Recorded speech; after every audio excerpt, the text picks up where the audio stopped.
Today we will be studying the other half of the second chapter of grade 6 Reader, the starting point. The day of the meet dawned bright and clear. As I made my way to the stadium, I noticed some men who were surrounded by senior officers and their families. The men wore vests with India written on them in bold letters. They seemed to have an air of power and prestige about them. I was very curious to know who they were. I was told later that they were athletes who had represented India in international sporting events. That was my Eureka moment.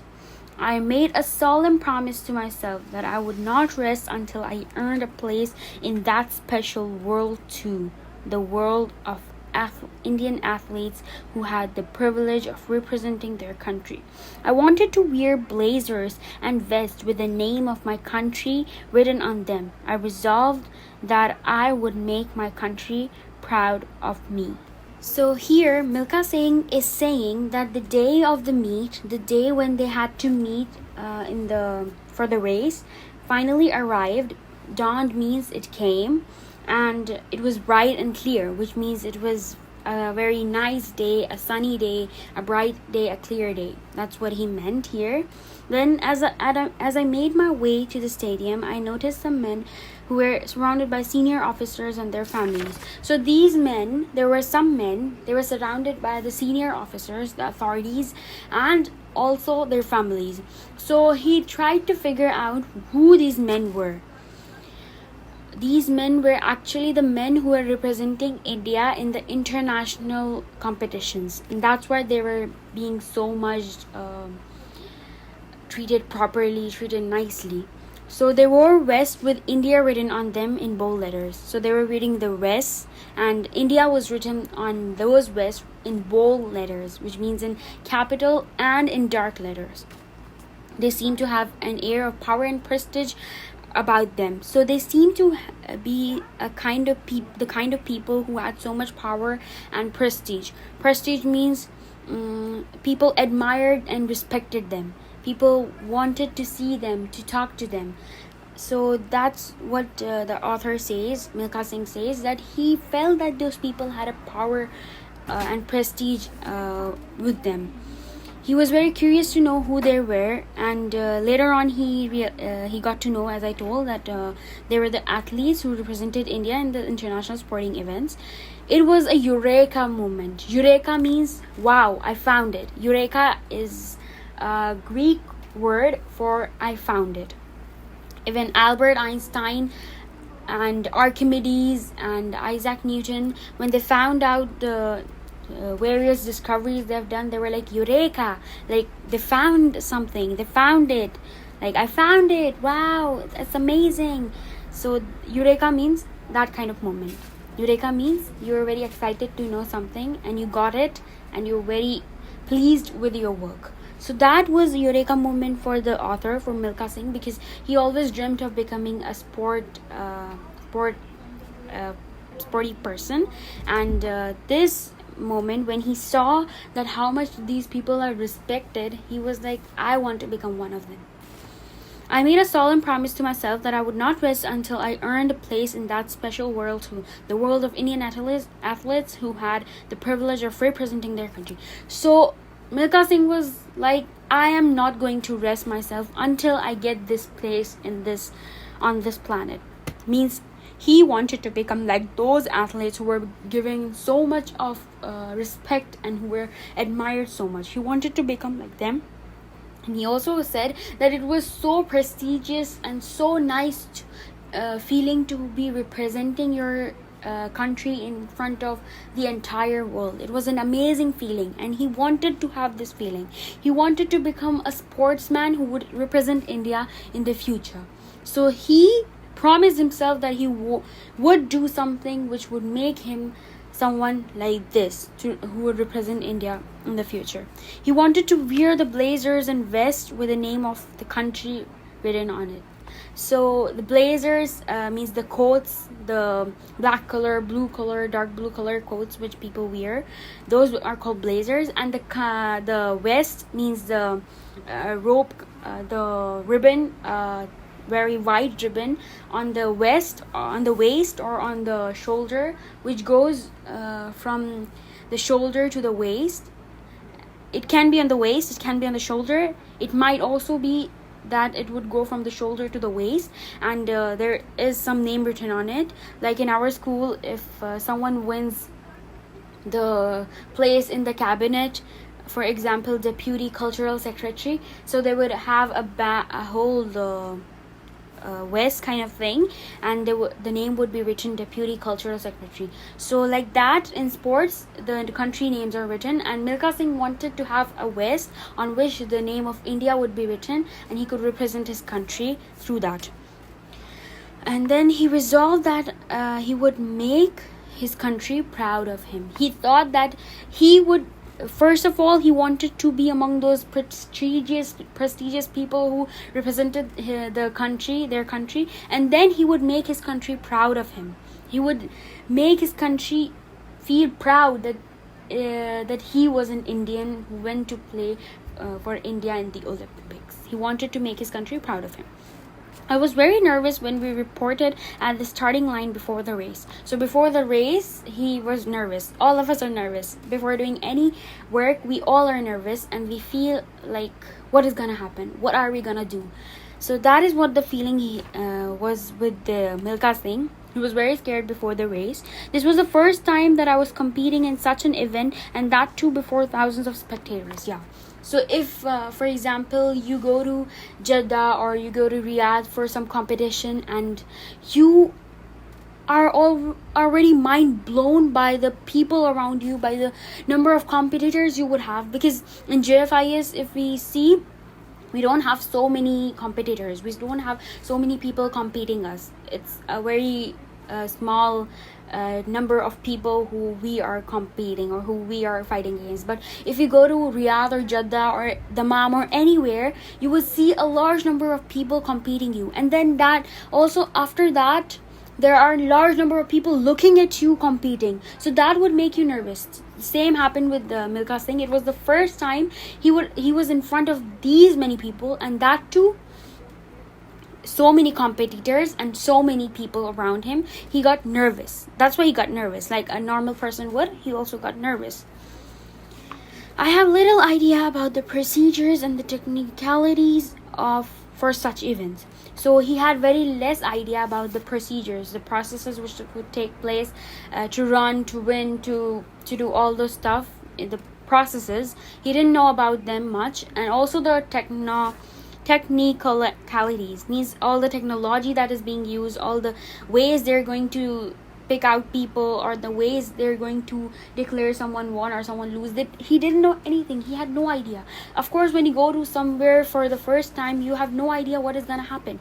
And the same was with Milkha. He didn't know what was gonna happen. So that's what he tells us, that he was not aware of anything what was happening around him. Okay. I came fourth in the race. I was disappointed but not disheartened. I had raced with star athletes, the national champions Sohan Singh of the Sikh regiment and Preetam Singh, who had represented India in events abroad. So he came fourth in the race. This race was within India, in Hyderabad. We learned it in the last class, that this race was going to be held in Hyderabad. So when this race was held in Hyderabad, he came fourth. And he was disappointed, because he wanted to be among the first three or first two, or at least first. Means that's what he wanted. He wanted to become among the first, not the fourth. So that's why he was disappointed. But he was not disheartened. Disappointed and disheartened are different words. They have different meaning, and they can be very different. For example, when teacher scolds you when you have not done your work, you're disappointed, but you're not disheartened. Disheartened means that your heart has broken from something which has happened. Your heart is broken and you don't want to do anything, and the life looks like a burden on you. It looks like you are the burden on the earth. You just want to die, and that is called disheartened. Your heart doesn't want you to live. But disappointed is something which comes, you feel like why it happened, how it happened, and that's it. After that, you're okay. after some funny moments, some happy moments in life, you become okay with your life. But disheartened is very different. That's what I was telling, that disheartened and disappointed has different meanings. Just don't assume they're the same. So that's what Milka told, that he came fourth in the race. He was disappointed. He was a bit sad, but he was not disheartened. And he had raced with star athletes, the national champion Sohan Singh of the Sikh regiment and Pritam Singh, who had represented India in events abroad. So he was not sad also because he had raced with the star athletes, with one of the best athletes of India, the national champion Sohan Singh of the Sikh regiment, Sohan Singh, who was a Sikh, and Pritam Singh, who was also a star athlete like Sohan Singh. And these people had represented India in the past events and would represent India in the abroad events. So that's why this Milka Singh did not feel very bad after becoming the fourth runner or coming fourth in the race. When I returned from Hyderabad, it was back to work as usual. Parades, other military duties, and examinations consumed my time, but my desire to succeed as an athlete was as strong as ever. So when he returned from Hyderabad, Milka Singh, he was back to work as usual. He was back to work means all those running practices, he was back to them. The parades, the other military duties, and examinations consumed his time. So parades means running, the other military duties, various military duties were there, and the examination, he had to give exams, and all this consumed his time. It took his time. He didn't have that much time to practice, but his desire to succeed as an athlete was as strong as ever. So his desire was very strong, and he didn't give up his desire after so many works he had got. So his desire became more strong, and it was as strong as ever, means it was much stronger than before. After a day of hard work, I would carry my dinner back to the barracks and hide the plate of food under my bed. So after the day of hard work, he had so much work to do. He would carry his dinner back to the barracks. Barracks, it's a place, a group of buildings in which soldiers lives. Yeah, so there it is a place where the soldiers live. So he would carry the food back to the barracks and hide the plate of food under his bed. So he would hide the plate of food under his bed. I think he would not eat it. While my colleagues relaxed in the evenings, I would be at the ground practicing. Yeah, he didn't eat the food, and he would go practice in the ground. His colleagues would be resting because after so much hard work, they needed rest, but he would go to the ground and start practicing. I still did not know the techniques needed to run a 400-meter race, but I followed a rule of thumb. I would run one round at the highest speed possible, rest for a while, and then run another one. Okay, so he didn't know much techniques about the 400 meters race, which was also at an international level. He didn't know much about this race, so he would just made a thumb rule that he would run one round very fast in the highest speed, then he would take a rest and then run another round in the highest speed, and do this simultaneously. I would complete 5 or 6 rounds and then return to my room to take a bath and have dinner. So he, after doing this continuously, not simultaneously means at the same time, but continuously means one after the other, he would do that 5 to 6 times. 5 to 6 rounds he will make, and then he would return to his room and take a bath, because after so much hefty exercise he needed bath, and then he would take the dinner, and then this was his routine for many months. So this was his routine for many months. He followed this routine for many months, and it was a secret activity that no one was aware of. So no one knew about his secret routine. He was only the one who was aware of it. One night I was doing my regular practice rounds when Brigadier SP Vohra spotted me. He was on his after dinner walk. Okay, so one night he was doing his practice like every day, like he had carried on for months, but the Brigadier SP Vohra spotted him. So he spotted him because he was on his night walk after eating the dinner. So he spotted Milka Singh, and now let's see what happens. Why are you on the grounds at this hour? He asked sharply. So, yeah, of course, anyone who sees you, if you're roaming around in the night and your teacher or your parent comes and looks at you, they would be like, what are you doing right now? What are you doing here right now? So that's what SP Bora asked him, that why are you on the grounds at this hour? Why are you here? What are you trying to do here? So, sir, I said, clicking my heels and snapping to attention. I tried to do a smart salute, though I was breathing hard and dripping sweat from every pore. Sir, I panted. I am practicing for the 400-meter race. So, of course, if someone spots you while you're doing something and you're doing it secretly and someone gets to know, you would start panicking, and that's what Milka Singh was doing. He was panicking. He was like, sir, I said, clicking my heels and snapping. So he clicked his heels means his heels on the foot. He clicked them and then he snapped, and then he made a move in a way that the attention was towards him, that SP Vora would look towards him and he would get his attention.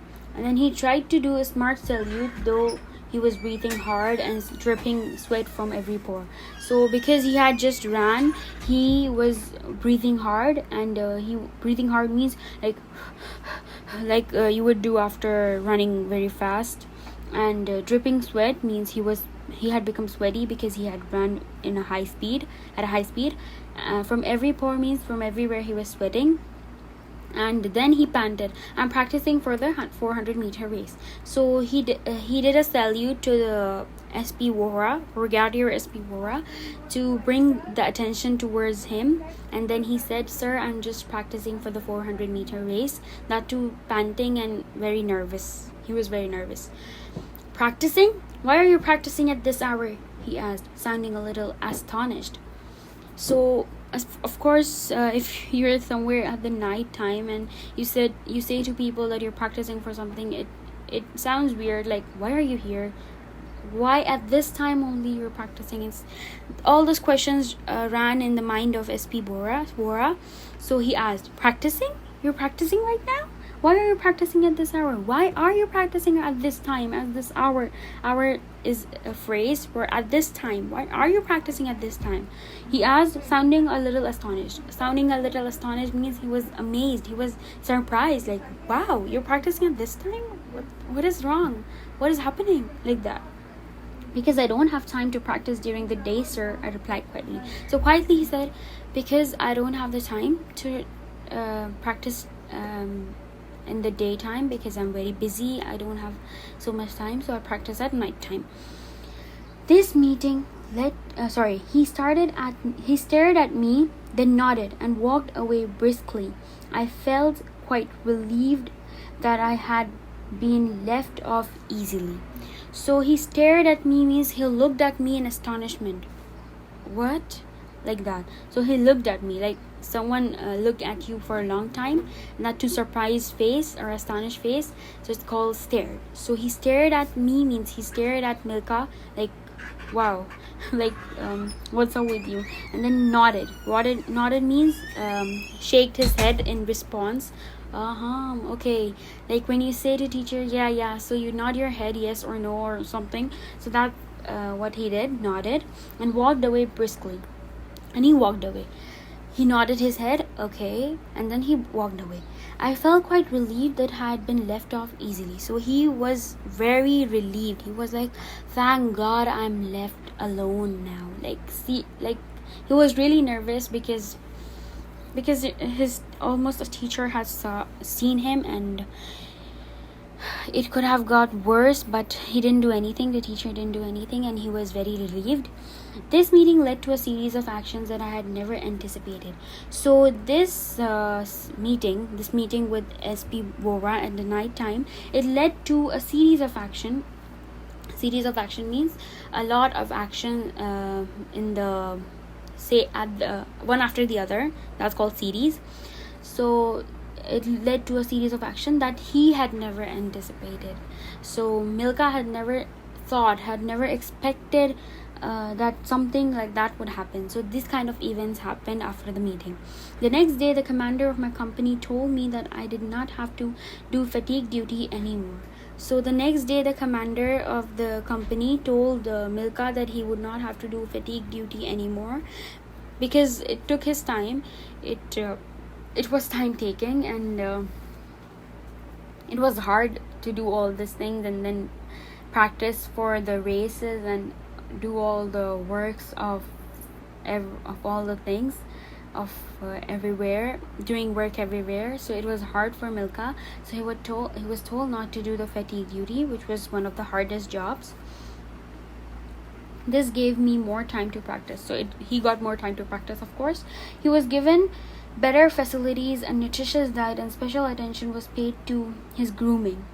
So grooming is training to become a world-class athlete, to become the best athlete. He was given a training in such a way that he could become the best athlete. He was given good food, a nutritious diet, a diet with all the nutritious food, and a good food.